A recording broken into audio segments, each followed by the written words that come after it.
안녕하세요. 아름입니다. 네, 오늘은 코로나 블루에 대해서 알아보도록 하겠습니다.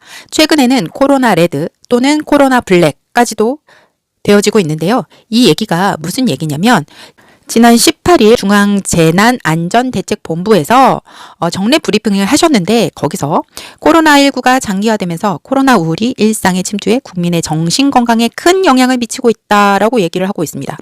이에 정부가 코로나 우울 예방부터 고위험군 지원까지 종합적인 심리 지원 대책을 추진하고 있다.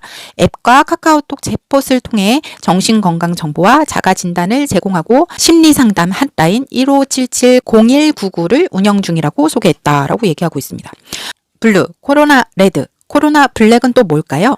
네, 코로나 블루는 가슴이 답답하고 무기력한 것을 얘기합니다. 코로나19 우한폐렴 장기화로 언제 끝날지 모르는 이 사태에 스트레스가 가중되고 부정적인 감정 변화가 나타나는데요. 그걸 코로나 블루라고 얘기를 합니다. 코로나 레드는 불안한 상황이 장기화되면서 불안감은 공포로, 우울감은 분노로 바뀌고 건강이 악화된 상태까지 말합니다. 거기다 코로나 블랙은 극도의 불안, 분노 끝에 절망, 포기, 의욕 상실과 같은 감정을 느끼게 되는 것을 말합니다. 이것들은 전부 다 건강 심리 상태를 넘어서 실질적인 육체의 건강까지 악화되는 경향을 갖고 있습니다. 학생들이 위클래스라는 곳에서 상담을 받았고요.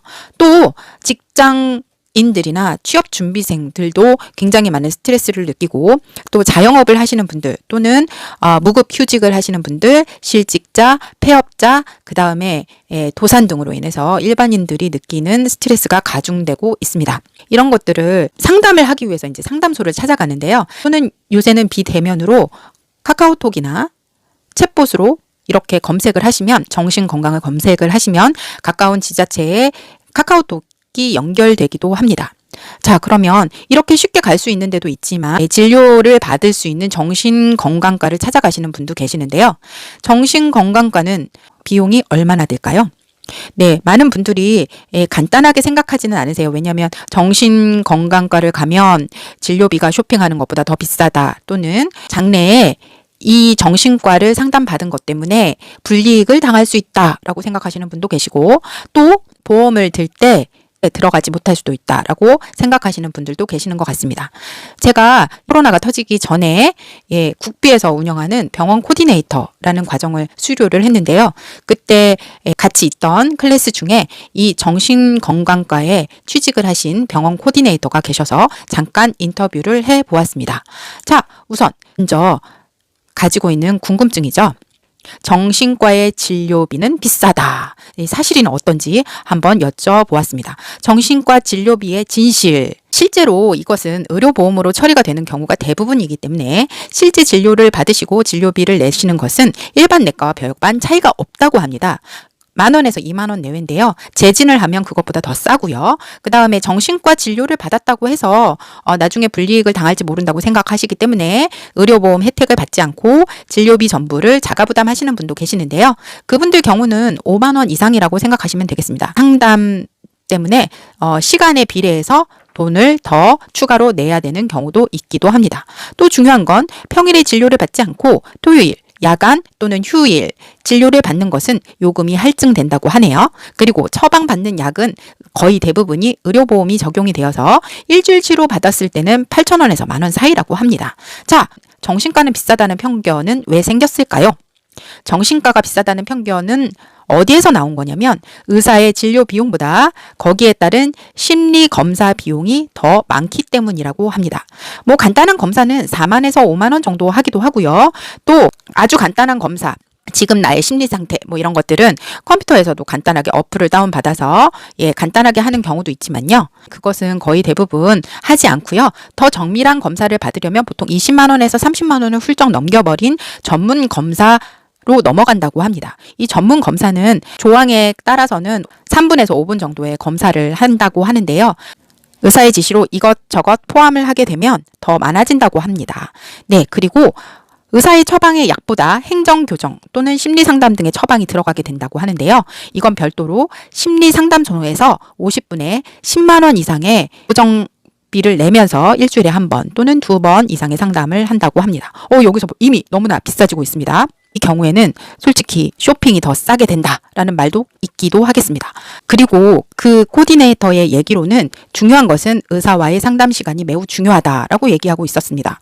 환자가 많이 몰리는 곳에는 기본 10분 정도의 상담이 아니라 일반 내과에서 똑같은 3분 진료가 될 수 있다고도 합니다. 의사의 기량이 굉장히 중요한 부분을 차지하는 정신과의 경우에서는 10분 이상의 상담을 해야 되기 때문에 병원을 선택하는데 굉장히 중요하다고 합니다.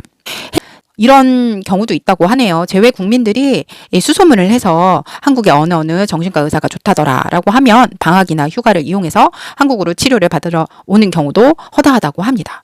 또 그만큼 우리나라의 의료 체계가 다른 선진국보다 굉장히 뛰어나다고 할 수가 있겠지요. 그리고 또 재미있는 것은 한국어를 할 줄 아는 다른 외국인들도 가방에 돈을 가득 넣어서 치료를 받으러 오는 경우도 있다고 합니다. 오, 대단하네요, 이거는. 그 다음에 정신과 진료로 나중에 불이익을 얻을 수 있다 라고 하는 얘기를 좀 물어봤습니다. 그랬더니 정신과 진료 중에도 아주 심각한 경우에는 기록이 남는다고 하지만 지금은 개인정보를 멋대로 들여다볼 수 없기 때문에 이것은 잘못 와전된 거라고 합니다. 경우에 따라서는 이걸 이용하는 부류도 있다고 하네요. 남자인 경우에는 군대를 가지 않도록 일부러 정신과 진료를 어렸을 때부터 받으려고 하는 경우도 있다고 하는데요. 요새는 진단서를 써가도 일반인들에게는 그렇게 호락호락하지 않은 국방부이기 때문에 그렇게 큰 기대는 하지 않으시는 게 좋을 것 같습니다. 다만 보험을 들 때 5년 내 진료가 들어가기 때문에 5년 내 진료 중에서 보험회사에서 정하는 해당 사항이 만약에 들어가 있다면 그 해당 보험은 들 수 없게 된다고 합니다. 근데 이건 다른 진료도 마찬가지라고 하네요. 네, 상해 보험 같은 경우도 그렇다고 합니다. 그 다음에 또 하나 얘기하고 있는 게 정신과를 다니는 중고딩. 네, 정신과를 다니는 중고딩이 의외로 굉장히 많다고 합니다. 조심스러운 얘기이기도 한데요. 남보다 공부를 더 하기 위해서 또는 더 집중하기 위해서 향정신성 약물을 찾기 위해서 다니는 중고딩들이 실제로 있다고 합니다. 다만 이 경우는 의사 선생님의 엄격한 지휘 감독으로 진행이 되기 때문에 생각보다 그렇게 큰 효능은 볼 수 없을 수도 있다고 하는데 중고딩들 무슨 변명으로 병원을 다니고 있을까요? 집중력 저하? 그런 변명이 있나요? 있겠죠? 네. 그 다음에 갖은 괴롭힘이나 내성적 성격으로 따돌림을 받는 경우, 그런 경우에는 꼭 학교의 위클래스라고 하는 곳에 꼭 상담을 받아보시기 바랍니다. 그 다음에 우리 선생님들이 또 의외로 모르시는 게 지역교회입니다. 지역교회의 목사님, 전도사님, 사모님들은요, 거의 대부분 심리상담학을 배우신 분들이 많습니다. 그래서 인생상담, 전화로 주십시오라고 하는 전도지 같은 것도 많이 보셨을 거예요. 네, 요새는 직접 찾아가서 상담한다는 것보다는 전화로 상담하시는 것도 굉장히 효과적인 방법이죠.